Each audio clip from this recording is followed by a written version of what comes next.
Question है कि brain को कितने भागों में बांटा गया है। ठीक है, तो ब्रेन को बांटा गया है 3 भागों में।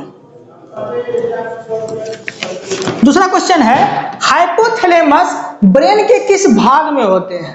तो हाइपोथैलेमस जो होते हैं वो ब्रेन के अग्रभाग में होते हैं। ठीक है। तीसरा क्वेश्चन है बाहरी वातावरण को आभास कौन कराता है।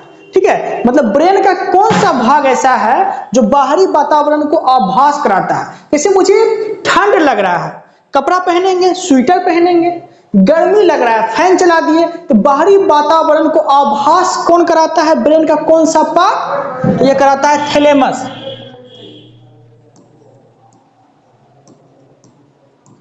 थैलेमस। चौथा क्वेश्चन है कि सेरिबेलम का क्या काम है। सेरिबेलम का क्या काम है, तो सेरिबेलम का क्या काम है, तो सेरिबेलम का काम है संतुलन बनाना। संतुलन।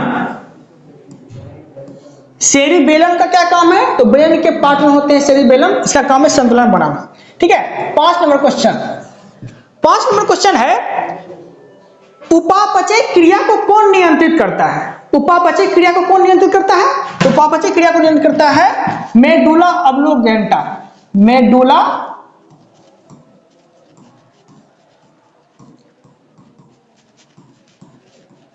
ऑब्लोंगेटा। ठीक है, ये उपापचय क्रिया को नियंत्रित करता है। छठा क्वेश्चन है स्पाइनल कॉर्ड से ब्रेन तक जोड़ने का काम कौन करता है। स्पाइनल कॉर्ड से ब्रेन तक जोड़ने का काम कौन करता है, तो वह करता है सेरिब्रल पेंडिकल। कौन करता है, सेरिब्रल पेंडिकल। ठीक है, ये क्या काम करता है, ये स्पाइनल कॉर्ड से ब्रेन तक जोड़ने का काम करता है। देखिए कैसे, ये मेरा हो गया रीढ़ की हड्डी, ये मेरा हो गया रीढ़ का हड्डी। ठीक है, जिसे बोलते हैं हिंदी में मेरू रज्जू। मेरू रज्जू। ठीक है, ये मेरू रज्जू जो है ये ब्रेन तक जैसे कनेक्शन बनाता है, ये कौन बनाता है, तो ये बनाता है सेरिब्रल पेंडिकल। ठीक है, यहां तो कोई दिक्कत नहीं है। आगे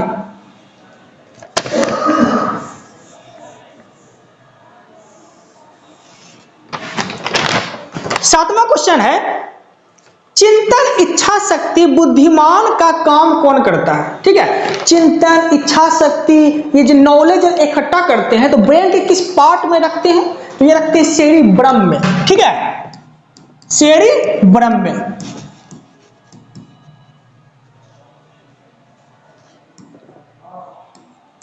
सेरिब्रम में। ठीक है। 8 नंबर क्वेश्चन है मस्तिष्क में 66% भाग किसका होता है। तो मस्तिष्क में जो 66% भाग है, ठीक है, वो किसका है, तो वह है सेरिब्रम का ही। ठीक है, सेरिब्रम का ही जो है भाग है। कितना परसेंट, तो 66%। यहां तो कोई दिक्कत नहीं है। आगे 9 नंबर क्वेश्चन बोला गया है कि देखने और सुनने में कौन मदद करता है। मतलब मस्तिष्क का वो कौन सा पार्ट है जो देखने में और सुनने में मदद करता है, तो वो कौन करता है, तो मस्तिष्क का वो पार्ट है कार्पोरा। यहां तक कोई दिक्कत नहीं है। 10वां क्वेश्चन है सेरिब्रम मस्तिष्क के किस भाग में होता है। तो सेरिब्रम जो होता है यह मस्तिष्क के किस भाग में होता है, तो यह होता है मस्तिष्क के अग्रभाग में। ठीक है, सेरिब्रम मस्तिष्क के किस भाग में होता है, तो अग्रभाग में होता है। 10 नंबर क्वेश्चन अग्रभाग में होता है। ठीक है। 11 नंबर क्वेश्चन है सेरिब्रल पेंडिकल मस्तिष्क के किस भाग में होता है। सेरिब्रल पेंडिकल जो होता है मस्तिष्क के किस भाग में होता है, तो वह होता है मध्य भाग में। ठीक है, मध्य भाग में होता है। 12 नंबर क्वेश्चन बोला गया है लोकतंत्र के कितने स्तंभ होते हैं। लोकतंत्र के कितने स्तंभ होते हैं, तो लोकतंत्र के होते हैं 4 स्तंभ। लोकतंत्र कितने स्तंभ होते हैं? तो 4 स्तंभ होते हैं। वो कौन कौन होते हैं? तो वो होते हैं विधायिका, कार्यपालिका, न्यायपालिका और चौथा स्तंभ पत्रकारिता। यहां तो कोई दिक्कत नहीं है। आगे, विधायिका का काम है कानून बनाना, कार्यपालिका का काम है कानून पे काम करना, और न्यायपालिका का काम है न्याय करना, और आवाज उठाना, ये सब किसका काम है? तो पत्रकारिता का काम है। ठीक है, मतलब चौथा स्तंभ से बोला गया है। 13 नंबर क्वेश्चन बोला गया है, लोकतंत्र का चौथा स्तंभ किसे बोलते हैं? तो ये बोले ही थे, पत्रकारिता। ठीक है, पत्रकारिता लोकतंत्र का ये चौथा स्तंभ है। यहां तो कोई दिक्कत नहीं है। आगे बढ़ते हैं।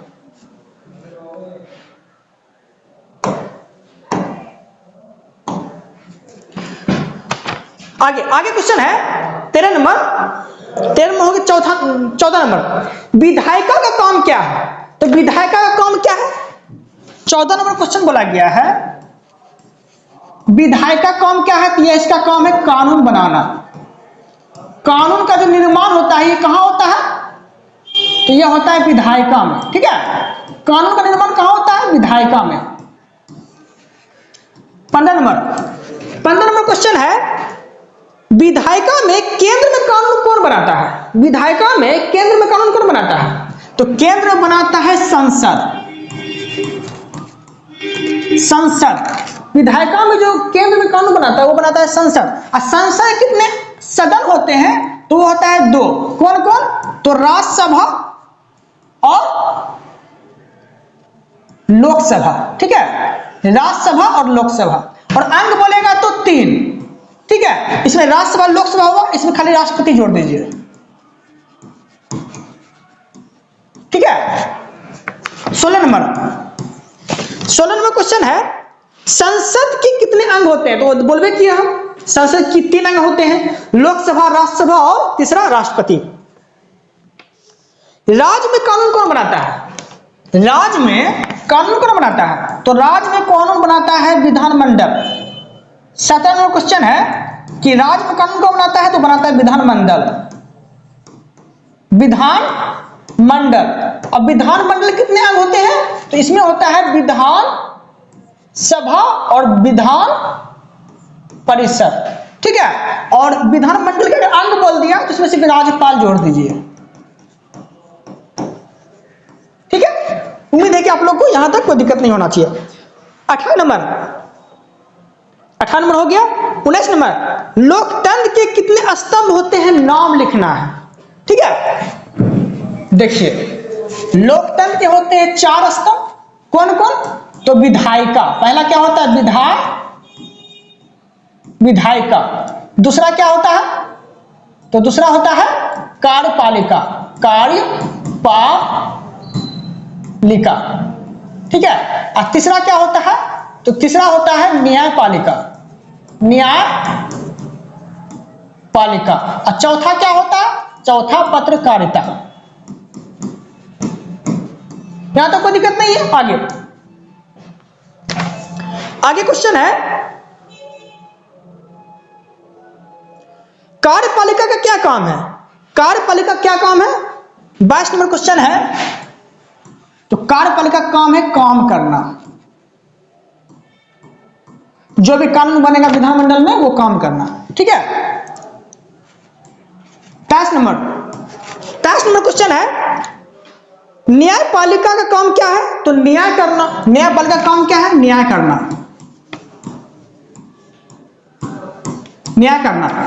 24 नंबर क्वेश्चन है, न्यायपालिका में कौन कौन होता है? न्यायपालिका में कौन कौन होता है? तो वही सुप्रीम कोर्ट केंद्र में, फिर राज्य में, फिर हाई कोर्ट, और डिस्ट्रिक्ट लेवल पर डिस्ट्रिक्ट कोर्ट, ये सब होता है। 25 नंबर क्वेश्चन है, टॉर्च में कौन सा दर्पण लगा होता है? टॉर्च में कौन सा दर्पण? तो टॉर्च में लगा होता है अवतल दर्पण। टॉर्च में कौन सा दर्पण? तो ये अवतल दर्पण लगा होता है। और ऐसे देखेंगे तो देखिए ये धंसा हुआ जो भाग होता है ये क्या होता है? अवतल दर्पण। ठीक है, आगे 26 नंबर बोला गया है, लोकतंत्र के कितने प्रकार होते हैं? लोकतंत्र के कितने प्रकार होते हैं? देखिए 26 नंबर यहां लिखते हैं। लोकतंत्र के 2 प्रकार होते हैं। एक होता है प्रत्यक्ष लोकतंत्र, एक होता है अप्रत्यक्ष लोकतंत्र। ठीक है, उम्मीद है कि आपको यहां तक कोई दिक्कत नहीं होना चाहिए। ठीक है, अब आगे देखते हैं 27 नंबर क्वेश्चन बोला गया है, अध्यक्षात्मक व्यवस्था किस देश में होता है? अध्यक्षात्मक व्यवस्था किस देश में है? तो अध्यक्षात्मक व्यवस्था समझिए कि पहले होता क्या है। अध्यक्षात्मक व्यवस्था होता है जैसे कि भारत में वास्तविक कार्यपालिका का प्रधान कौन होता है? पीएम होता है, प्रधानमंत्री होता है। और औपचारिक कार्यपालिका का प्रधान कौन होता है? राष्ट्रपति होता है। ठीक है, जब दोनों को शक्ति किसी एक के हाथ में हो तो उसे कहते हैं अध्यक्षात्मक व्यवस्था। और ये किस देश में है? तो यह है अमेरिका में। ठीक है, अमेरिका में, यूएसए। ठीक है, क्योंकि अमेरिका में तो राष्ट्रपति होते हैं, पीएम तो होते नहीं है। तो राष्ट्रपति के पास ही औपचारिक और वास्तविक शक्ति होता है। चलिए आगे 28 नंबर क्वेश्चन बोला गया है, भारत में वास्तविक कार्यपालिका का प्रधान कौन होता है? पीएम। 29 नंबर, भारत में औपचारिक कार्यपालिका का प्रधान कौन होता है? राष्ट्रपति। 30 नंबर क्वेश्चन है, भारत में कैसी व्यवस्था है? भारत में कैसी व्यवस्था है? जैसे कि यूएसए में, अमेरिका में था ना अध्यक्षात्मक व्यवस्था। ठीक है, तो भारत में कैसी व्यवस्था है? भारत में व्यवस्था है संसदीय। कैसी व्यवस्था है? संसदीय। कैसे संसदीय है? तो संसदीय व्यवस्था इसलिए है क्योंकि इसमें औपचारिक कार्यपालिका का प्रधान होता है राष्ट्रपति और वास्तविक कौन होता है? तो पीएम। ठीक है, इसलिए भारत में संसदीय व्यवस्था है। 31 नंबर क्वेश्चन बोला गया है, अगर शक्ति किसी एक के हाथ में ही हो तो कैसी व्यवस्था? बोले ही थे अध्यक्षात्मक व्यवस्था, जो कहां पे है? तो यूएसए में लागू है।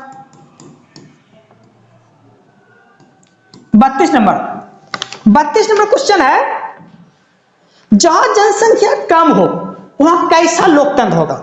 जहां जनसंख्या कम होता है वहां कैसा लोकतंत्र? तो वहां होता है प्रत्यक्ष लोकतंत्र। ठीक है, कैसे प्रत्यक्ष लोकतंत्र? तो जनता के द्वारा डायरेक्ट अगर बात किसी तक पहुंचाया जाता है तो उसे बोलता है प्रत्यक्ष लोकतंत्र। हम लोकतंत्र की दुनिया में रहते हैं, जैसे कि पंचायत में आपको देखने को मिलेगा, वार्ड मेंबर हो, मुखिया हो, देखते हैं डायरेक्ट बात कर लेते हैं कि मुखिया जी नाला सही नहीं बनाए, क्या है? तो ये प्रत्यक्ष लोकतंत्र है, या डायरेक्ट आप बोल दिए उससे। ठीक है, तो पंचायत में कैसा लोकतंत्र? प्रत्यक्ष लोकतंत्र। ठीक है, आगे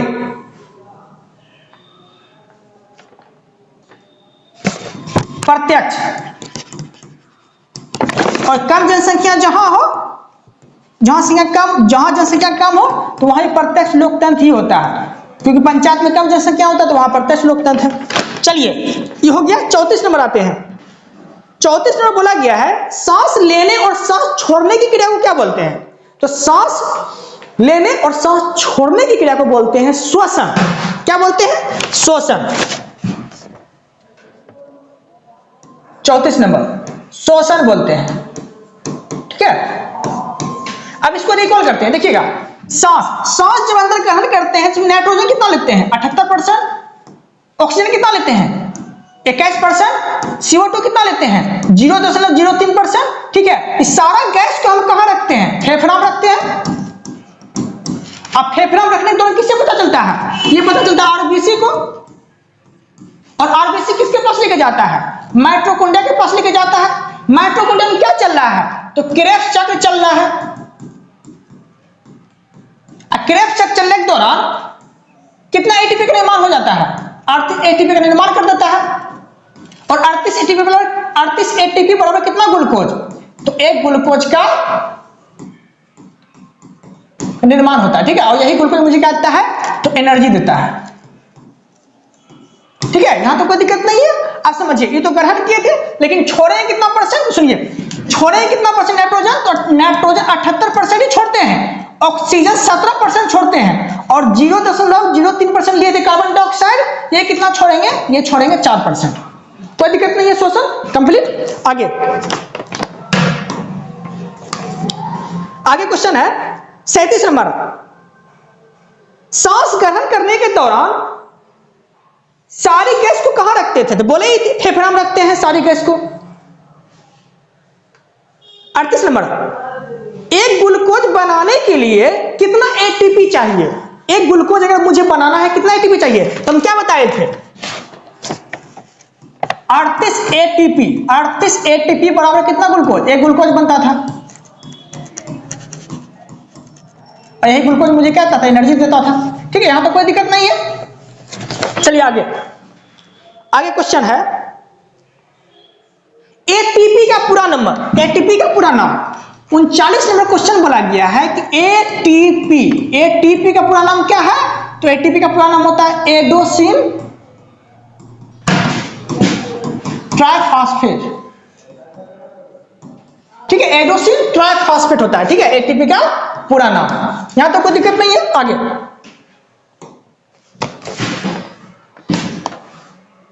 सांस को बाहर छोड़ने वक्त 40 नंबर क्वेश्चन है, सांस को बाहर जब छोड़ते हैं तो ऑक्सीजन कितना % छोड़ते हैं?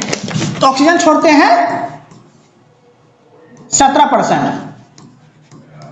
41 नंबर बोला गया है हृदय से शरीर की ओर रक्त को कौन लेके जाता है? हृदय से शरीर की ओर जो है रक्त लेके कौन जाता है? तो वो लेके जाता है धमनी।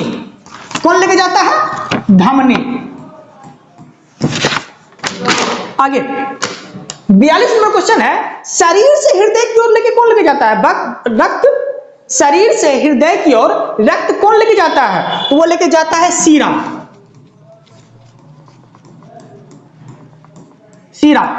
43 नंबर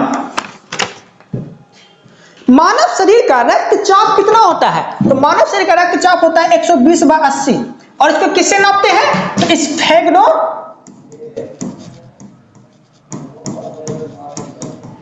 मैनोमीटर से नापते हैं। ठीक है, मानव शरीर का रक्तचाप। और 120 को क्या बोलते हैं? 120 को बोलते हैं सिस्टोलिक, और 80 क्या बोलते हैं? तो डायलिस्टिक बोलते हैं। ठीक है, 44 नंबर क्वेश्चन है 1857 क्रांति कब हुआ था? डेट के साथ देखिए, 1857 क्रांति हुआ था 10 मई 1857 को 1857 क्रांति हुआ था। और 1857 क्रांति होने का पर्पस क्या था? तो ये प्रशासनिक कारण, सामाजिक कारण, ठीक है, ये सब 1857 क्रांति होने का प्रमुख कारण था। और 1857 क्रांति जो हुआ था वो किस नेटिव इन्फेंट्री से हुआ था? तो वह हुआ था 20 नेटिव इन्फेंट्री से 1857 की क्रांति हुआ था। ठीक है, 45 नंबर देखते हैं। 1857 की क्रांति में प्रशासनिक कारण क्या था? तो प्रशासनिक कारण क्या था? तो ये हड़प नीति के तहत सतारा को हड़पा गया था। किसके द्वारा? डलहौजी द्वारा। कब?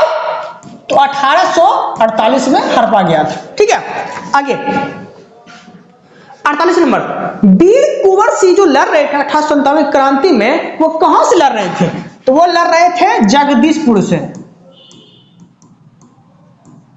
जगदीशपुर से लड़ रहे थे। ठीक है, और क्यों लड़ रहे थे? तो क्योंकि इसका जमींदारी जो है ना, जमींदारी व्यवस्था अंग्रेज के द्वारा जो है छीन लिया गया था। ठीक है, आगे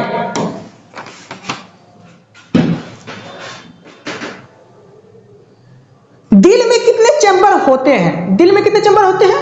तो दिल में होते हैं 4 चैम्बर। ठीक है, 49 नंबर क्वेश्चन है कि दिल में कितने चैम्बर होते हैं? होते हैं 4 चैम्बर। कैसे होता है चैम्बर? तो देखिए,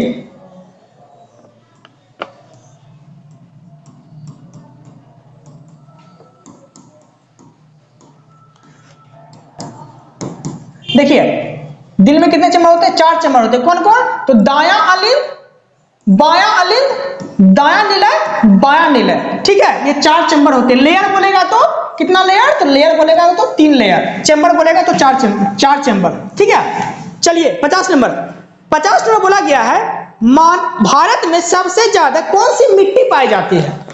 तो भारत में जो मिट्टी पाई जाती है वो पाई जाती है जलोढ़ मिट्टी।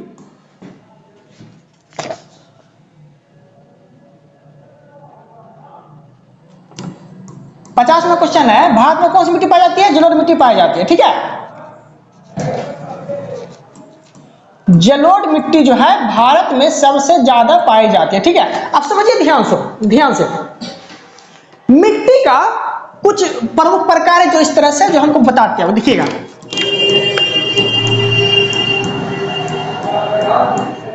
ट्रिक के माध्यम से हम बताने की कोशिश करते हैं। जो से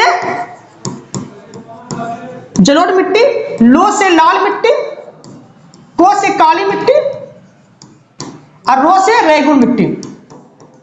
रेगुर मिट्टी को ही काली मिट्टी बोलते हैं, याद रखिएगा। और लो से लेटराइट मिट्टी, लेटेराइट मिट्टी। ठीक है, दूसरी लाल मिट्टी बोलेगा तो लेटराइट मिट्टी होगा। और काजू के लिए कौन सी उपयुक्त मिट्टी? काजू के लिए उपयुक्त मिट्टी बोलेगा तो लेटराइट मिट्टी। ठीक है, यहां तो कोई दिक्कत नहीं है। अब समझिए ध्यान से, लेटराइट मिट्टी को हम दो भागों में बांटते हैं, जिसमें बालू की अधिकता हो जाए। लेटराइट मिट्टी में अगर बालू की अधिकता हो जाए तो इसे बोलते हैं दोमट मिट्टी। अगर पानी की अधिकता हो जाए तो इसे बोलते हैं कछारी मिट्टी। ठीक है, उम्मीद है कि आप लोग को यहां तक कोई दिक्कत नहीं होना चाहिए।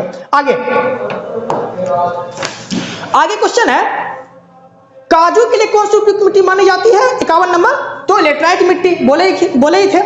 52 नंबर, खनिज के लिए 52 नंबर क्वेश्चन है, खनिज के लिए कौन सी मिट्टी मानी जाती है? तो लाल मिट्टी, लोहा चांदी जो भी है, लाल मिट्टी उपयुक्त मानी जाती है खनिज के लिए। 53 नंबर क्वेश्चन है, पुरानी जलोढ़ मिट्टी को क्या बोलते हैं? तो पुरानी जलोढ़ मिट्टी को बोलते हैं बांगर। ठीक है, और नई जलोढ़ मिट्टी को क्या बोलते हैं? खादर। ठीक है, आप समझिएगा पुरानी जलोढ़ मिट्टी को कैसे बांगर बोलते हैं और कैसे खादर बोलते हैं। देखिएगा, बाढ़ के दौरान जो जलोढ़ मिट्टी आती है ना, बाढ़ के दौरान जो है जलोढ़ मिट्टी आती है, अगर साले अगर बाढ़ आता है तो साथ में मिट्टी भी लेके आएगा, तो नया मिट्टी आएगा तो उसे क्या बोलेंगे? खादर। और जहां बाढ़ की पानी आता ही नहीं है, बहुत दिन से पड़ा हुआ है, उसे कौन सी मिट्टी बोलते हैं? उसे बोलते हैं बांगर मिट्टी। यहां तो कोई दिक्कत नहीं है। 55 नंबर क्वेश्चन बोला गया है, रेगुर मिट्टी को और किस नाम से जानते हैं? बोले ही थे, रेगुर मिट्टी को काली मिट्टी के नाम से जानते हैं। आगे, बाढ़ के दौरान लाई गई मिट्टी ज्यादातर बिहार और यूपी में कौन सी मिट्टी आती है? तो वो आती है जलोढ़ मिट्टी। 56 नंबर क्वेश्चन है, बाढ़ के दौरान कौन सी मिट्टी आती है? तो आता है जलोढ़ मिट्टी। 57 नंबर बोला गया है, बेलगांव अधिवेशन कब हुआ था? तो बेलगांव अधिवेशन जो है 1924 में हुआ था। इसको थोड़ा रिकॉल करते हैं। देखिएगा, महात्मा गांधी जो है पहली बार जो है बेलगांव अधिवेशन में अध्यक्षता कर दिया था। ठीक है, इससे पहले जो है महात्मा गांधी को 10 मार्च 1922 ईस्वी को जब गिरफ्तार किया गया था ना, 10 मार्च 1922 ईस्वी को जब महात्मा गांधी को गिरफ्तार कर लिया गया था, क्यों गिरफ्तार किया गया था? क्योंकि 5 फरवरी 1922 ईस्वी को अहिंसक घटना हो गया था। कौन सा? चौरी चौरा कांड। इसी दौरान में जो है महात्मा गांधी को 10 मार्च 1922 ईस्वी को गिरफ्तार कर लिया गया था और लगभग जो है 6 साल का सजा हुआ था। 6 साल का सजा हुआ था, लेकिन महात्मा गांधी जो है स्वास्थ्य का देखते हुए महात्मा गांधी को छोड़ दिया गया था। कब? 1924 में। और 1924 में महात्मा गांधी को छोड़ दिया तो 1924 में ही जो है महात्मा गांधी किसका अध्यक्षता कर दिए? तो बेलगांव अधिवेशन का अध्यक्षता कर दिए। ठीक है, बेलगांव अधिवेशन का अध्यक्षता कर दिए थे। चलिए आगे बोला गया है, महात्मा गांधी ने किस गोलमेज सम्मेलन में भाग लिया था? 58 नंबर बोला गया है। 58 नंबर, महात्मा गांधी ने किस गोलमेज सम्मेलन में भाग लिया था? तो दूसरा गोलमेज सम्मेलन में भाग लिया था। कब हुआ था? तो 1931 में। पहला कब हुआ था? तो 1930 में। तीसरा कब हुआ था? तीसरा हुआ था 1932 में। ठीक है, यहां तो कोई दिक्कत नहीं है। 59 नंबर बोला गया है, पूना पेट समझौता किसके बीच हुआ था? पूना पेट जो समझौता हुआ था, ये एम.के. गांधी मतलब महात्मा गांधी और भीमराव अंबेडकर के बीच ये पूना पेट हुआ था। कब हुआ था? तो 1932 में हुआ था। ठीक है, लेकिन महात्मा गांधी की तरफ से हस्ताक्षर कौन किया था? हस्ताक्षर? तो मदन मोहन मालवीय जो है हस्ताक्षर किए थे। ठीक है, आगे महात्मा गांधी को आदरनंग फकीर किसने कहा था? तो महात्मा गांधी को जो है आदरनंग फकीर कहा था विंस्टन चर्चिल।